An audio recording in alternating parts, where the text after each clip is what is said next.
Good morning, everybody. Thank you.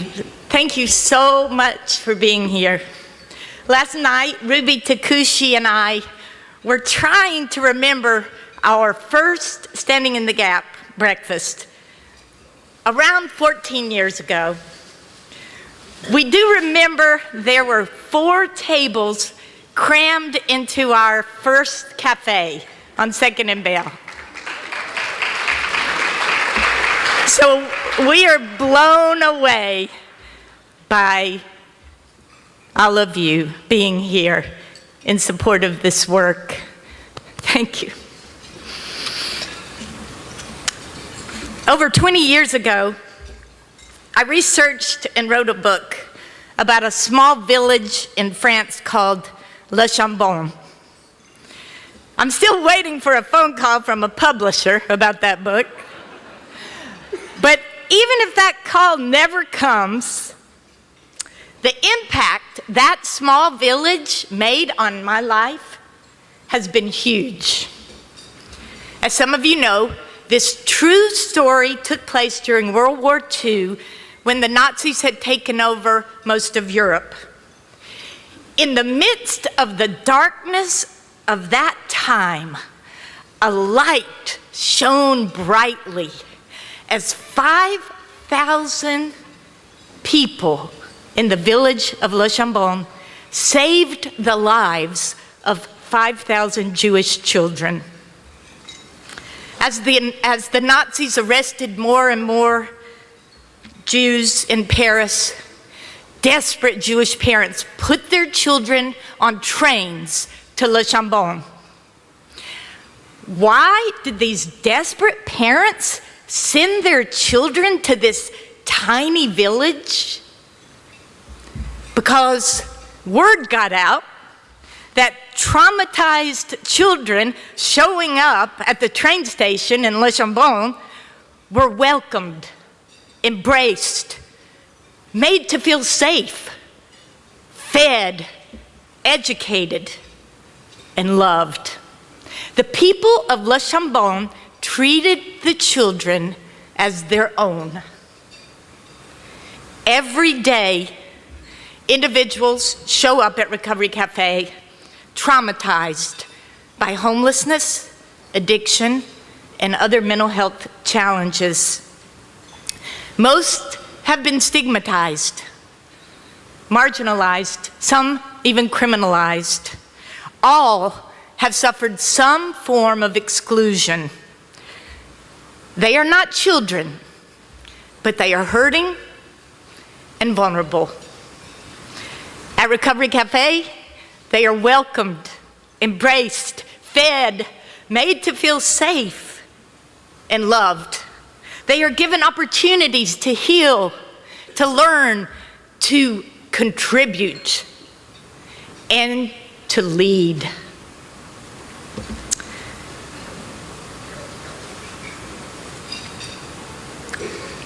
Like the village of Le Chambon, Recovery Cafe is an expression of nonviolent resistance to the forces of hatred and exclusion.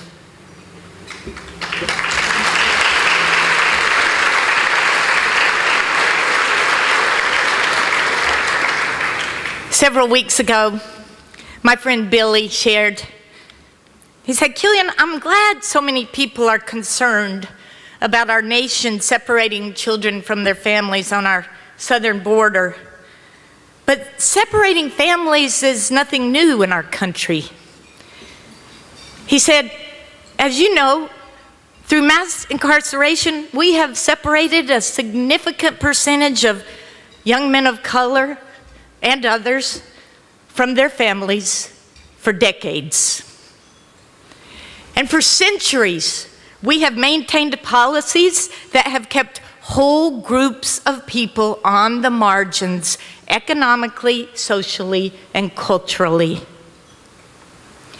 In White Debt, Eula Biss writes, "When the laws that bind a community apply differently to different members of the community, then privilege undermines the solidarity of the community, and that in turn undermines us all. So the question I hope we could work with for a few minutes this morning is, how do we stand more forcefully on the side of love? And in so doing, light up the darkness of our time. I'd like to make 3 brief suggestions. First suggestion, we must do our own inner work. We must cultivate awareness of our own responses and what triggers those responses.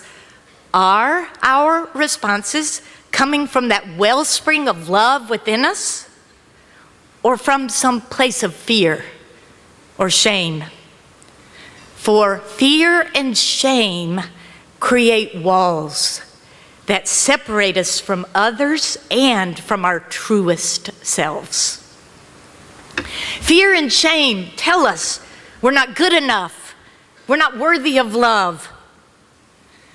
Doing our inner work helps us accept ourselves as we are, our darkness and our light, and accept others as they are. When I was 6 years old, I loved to jump off the high dive at the community pool. Now, I was no Greg Louganis, but I loved to run to the end of the diving board, close my eyes, and jump. One day, a small girl named Jennifer accidentally drifted into the diving area.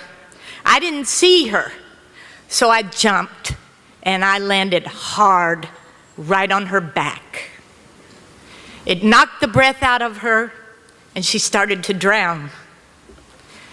There was lots of poolside panic before she was rescued by the lifeguard. An hour later, she was smiling and eating a grape popsicle. But I felt lingering shame over having done something that could have seriously injured another child. Perhaps you have experienced shame over a past mistake, or a past failure, or a broken relationship, or shame over your own privilege, power, or money, or shame over some addiction or mental health challenge, either yours or someone in your family. At Recovery Cafe, we know that honestly facing our fears and shame tears down walls and builds bridges to our truest selves and to others. Which brings me to the second closely related suggestion for how we can stand more forcefully on the side of love.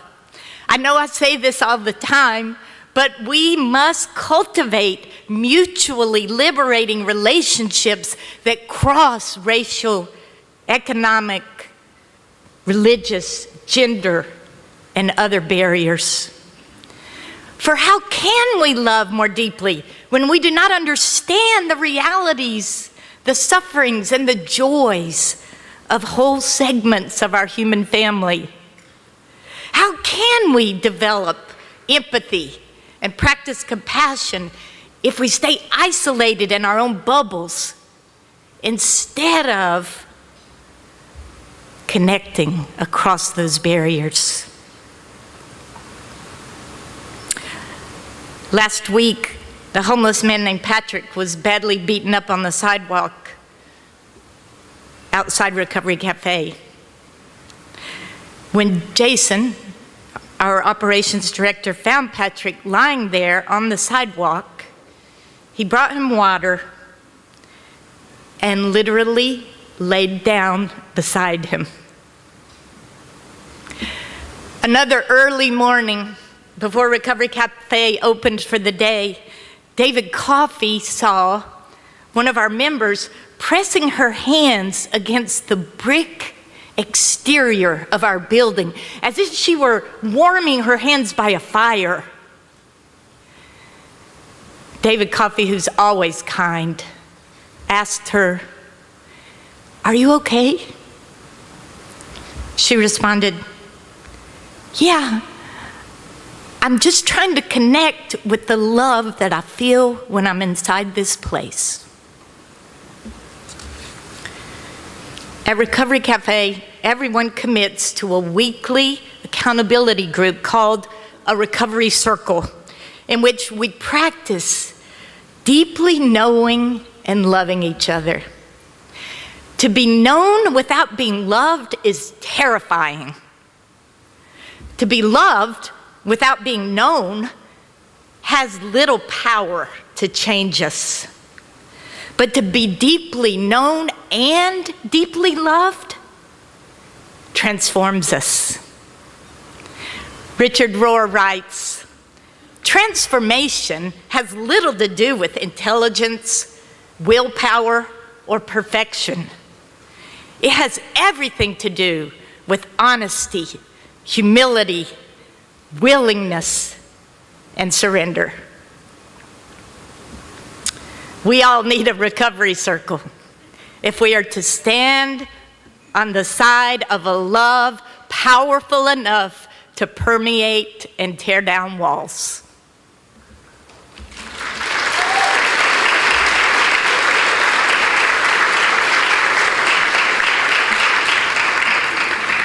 Which brings me to the third and final thing I wanted to mention about standing on the side of love. When the circumstances are dire and the data is overwhelming, it's tempting to think there's nothing we can do. It's tempting to think we have no choice. But we always have a choice to stand on the side of love.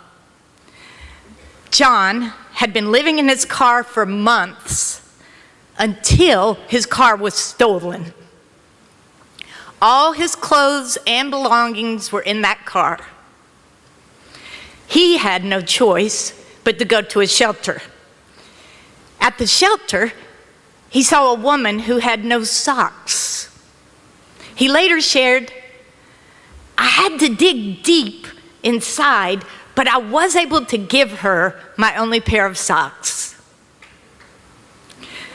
Later on that same day, that very same day that John had given away his last pair of socks, the police found his car.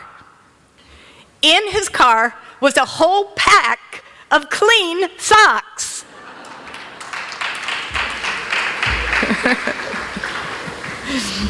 Every day, members of Recovery Cafe inspire through their courage, their authenticity, and their generosity. We all know that the opioid crisis has already claimed more lives than at the peak of the AIDS epidemic. David Coffey mentioned 72,000 people have overdosed this year alone. Despite our being the wealthiest nation on the planet, jails, prisons, and city streets are the de facto response in most U.S. cities to the addicted and mentally ill. Data shows 60% of jail inmates in the U.S. this past year were suffering from a mental health condition. The numbers are dire, and the data is overwhelming, but we do have a choice.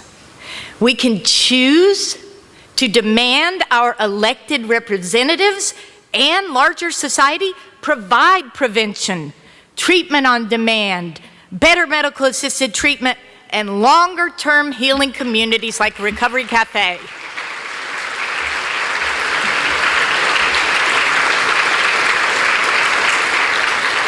And we can choose to demand ongoing support for health care, more research on these deadly diseases of our brains, and radical changes in our criminal justice system. And we can choose to elect only representatives who stand with the suffering and excluded.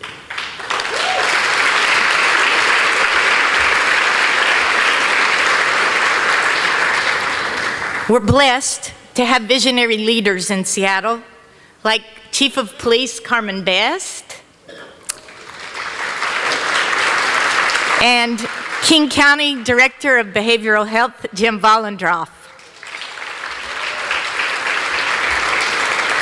Because of leaders like them and innovative responses like LEAD and Recovery Cafe and drug and mental health and veterans courts, Seattle is making some creative, compassionate responses. And there is still much to do. That's why we are committed to spreading Recovery Cafe's model. We know longer-term healing community is the missing piece for countless people who are suffering and at risk of dying.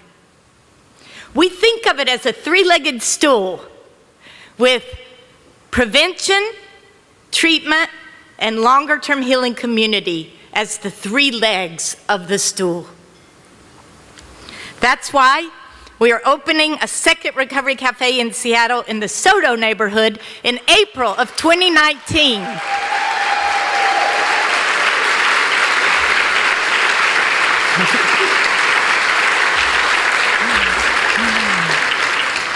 That's why the Recovery Cafe Network has launched a total of 12 Recovery Cafes in cities across the U.S. And by this time next year, mark my words, by this time next year, there will be a total of 20 Recovery Cafes.